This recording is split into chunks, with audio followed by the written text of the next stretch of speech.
मैं Harvinder Kaur assistant professor post graduate Punjabi विभाग GGDSG college Haryana जिला हुशियारपुर। अज तुहाडे नाल प्रोफैसर मोहन सिंह की जिहड़ी तुहानूं बुक लगी है मेरी चोणवी कविता उहदा एक क्वेश्चन डिस्कस करांगी।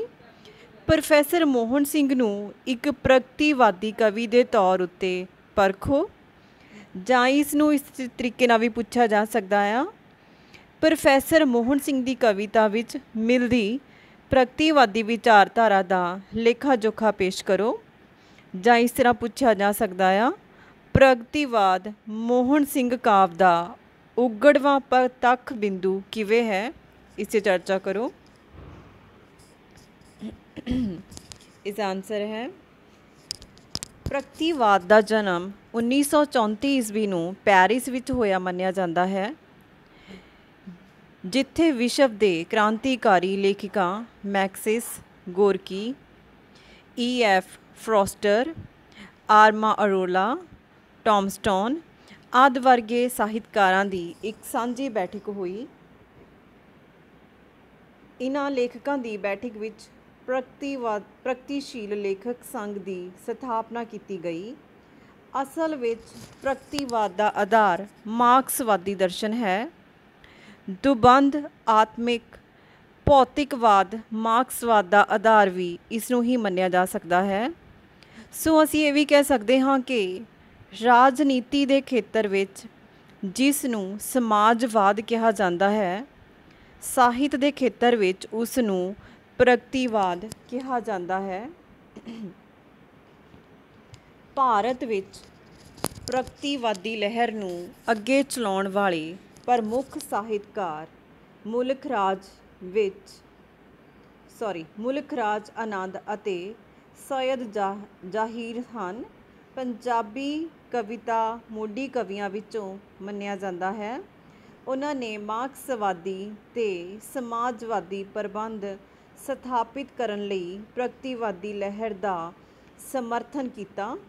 प्रोफैसर मोहन सिंह का कहना है कि समाज अंदर दो प्रकार दीयां श्रेणियां हन, एक लुटेरे लोगों की ते दूजी मेहनतकश लोगों की। प्रोफैसर मोहन सिंह की प्रगतिवादी कविता उसकी बाकी कविता वांग ना ही इस विच दार्शनिक संगणता है, सगों ये पूरे तौर पर यथार्थवादी है। किते किते तां उसकी ये कविता बस केवल नारेबाजी ही जापदी है। प्रगतिवादी विचारां तो प्रभावित होके प्रोफैसर मोहन सिंह ने सावे पत्तर अते कसूबड़ा आदि काव्य संग्रहां की रचना की। उसके काव्य संग्रह कसूबड़ा विच किरती किसानां लोकां आदि नाल हो रहे अन्याय देखण नूं मिलदे हन। भगती कविता विच प्रोफैसर मोहन सिंह ने लिखा है कि अगर देश के करोड़ों लोग गरीबी का संताप भोग रहे हैं तो फिर दिखावे के तौर उत्ते कीती हुई रब की भगती का कोई फायदा ही नहीं। जिवें सुते सुते शरां दे पानियां उत्ते दुखां दे भुखा रंजाने। ताज महल कविता विच प्रोफैसर मोहन सिंह ने रजवाड़ा शाही युग की सोहज भरी इमारत उपर व्यंग कसिया है। इस इमारत नूं उसारण विच हज़ारां मजदूरां ने कई साल काम किया, परंतु उसका मुल ना पिया। इस इमारत के निर्माण लई उन्हां तों जबरदस्ती धक्के नाल काम करवाया गया। कोटेशन है जिवें हड़ मजदूर नहीं आंदा वगिया, नाल मजूर हज़ारां, चुक्की कईयां दुरमट तेसे बज्जे विच वगारां, फिर भी काम करावन वाले मार मार के फांटा, मासूमां दे पिंडियां उत्ते चाड़ी जान सलाटां। साडी गलियों बहार कविता विच कवि ने एक नाखां वेचण वाले मुंडे दा दृश पेश किया है। उस दे सामणेओं अनेकां अमीर लोग लंघ रहे सन। ਉਹਨਾਂ ਵਿੱਚੋਂ ਦੇਖਣ ਨੂੰ ਕਈ ਬਹੁਤ ਸੁੰਦਰ ਲੱਗ ਰਹੇ ਸਨ, ਪਰੰਤੂ ਉਹ ਬਹੁਤ ਹੰਕਾਰੇ ਹੋਏ ਸਨ। ਕੋਟੇਸ਼ਨ ਹੈ, ਦਿਲ ਉਹਨਾਂ ਦੇ ਸਖਣੇ ਸਖਣੇ, ਸੀਮ ਭਰੇ ਹੰਕਾਰ। ਸਮਾਂ ਗੁਜ਼ਾਰਨ ਦੇ ਨਾਲ ਨਾਲ ਪ੍ਰੋਫੈਸਰ ਮੋਹਨ ਸਿੰਘ ਦੀ ਕਵਿਤਾ ਵਿੱਚ ਮਨੁੱਖ ਨਾਲ ਹੋਏ ਅਨਿਆਂ ਪ੍ਰਤੀ ਉਸਦੇ ਹਿਰਦੇ ਅੰਦਰ ਕੁੜੱਤਣ ਭਰਦੀ ਗਈ। ਇਸੇ ਕਰਕੇ ਆਪਣੇ ਜੀਵਨ ਦੇ ਅਗਲੇ ਪੜਾਅ ਅੰਦਰ ਪ੍ਰੋਫੈਸਰ ਮੋਹਨ ਸਿੰਘ ਨੇ ਅਨੇਕਾਂ ਜੋਸ਼ ਭਰੀਆਂ ਕਵਿਤਾਵਾਂ ਲਿਖੀਆਂ।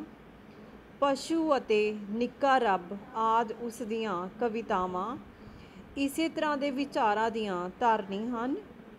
ਕਵੀ ਨੇ ਆਪਣੀ ਕਵਿਤਾ ਵਿੱਚ ਉਸ ਅਸਮਾਨਤਾ ਤੇ ਨਿਰਦਾਇਕਤਾ ਦਾ ਜ਼ਿਕਰ ਵੀ ਕੀਤਾ ਹੈ, ਜਿਸ ਦਾ ਸ਼ਿਕਾਰ ਮਨੁੱਖ ਹੁਣ ਅਤੇ ਪੁਰਾਣੇ ਸਮਿਆਂ ਦੇ ਸਮਾਜਿਕ ਪ੍ਰਬੰਧ ਵਿੱਚ ਰਿਹਾ ਹੈ।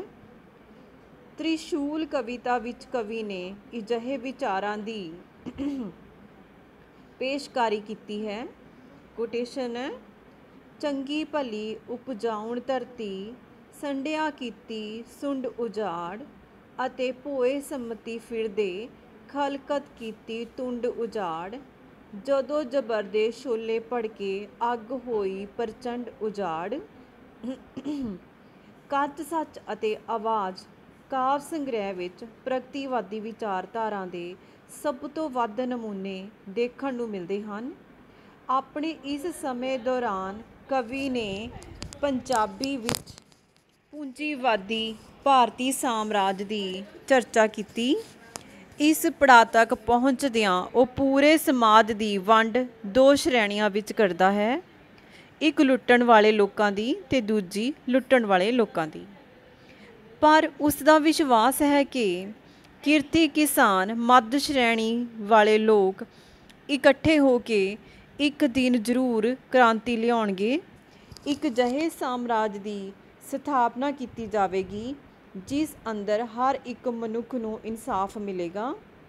ਇਸ ਸੰਬੰਧੀ ਪ੍ਰੋਫੈਸਰ ਮੋਹਨ ਸਿੰਘ ਲਿਖਦਾ ਹੈ, ਕੋਟੇਸ਼ਨ ਹੈ, ਦੋ ਟੋਟਿਆਂ ਦੇ ਵਿੱਚ ਭੌਂ ਟੁੱਟੀ, ਇੱਕ ਮਹਿਲਾਂ ਦਾ ਇੱਕ ਟੋਕਾਂ ਦਾ, ਦੋ ਧੜਿਆਂ ਵਿੱਚ ਖਲਕਤ ਵੰਡੀ, ਇੱਕ ਲੋਕਾਂ ਦਾ ਇੱਕ ਜੋਕਾਂ ਦਾ। ਧੰਨਵਾਦ। ਸੋ ਇਹ ਟੌਪਿਕ ਵੱਡਾ ਹੋਣ ਕਰਕੇ ਇਹਨੂੰ ਮੈਂ ਦੋ ਭਾਗਾਂ ਵਿੱਚ ਵੰਡਿਆ ਆ। ਅੱਜ ਅਸੀਂ ਇਸ ਟੌਪਿਕ ਨੂੰ ਪਹਿਲੇ ਭਾਗ ਵਿੱਚ ਡਿਸਕਸ ਕਰ ਰਹੇ ਹਾਂ ਔਰ ਇਹਦੇ ਅਗਲੇ ਭਾਗ ਨੂੰ ਆਪਾਂ ਆਪਣੇ ਕੱਲ੍ਹ ਦੇ ਅਗਲੇ ਲੈਕਚਰ ਵਿੱਚ ਡਿਸਕਸ ਕਰਾਂਗੇ।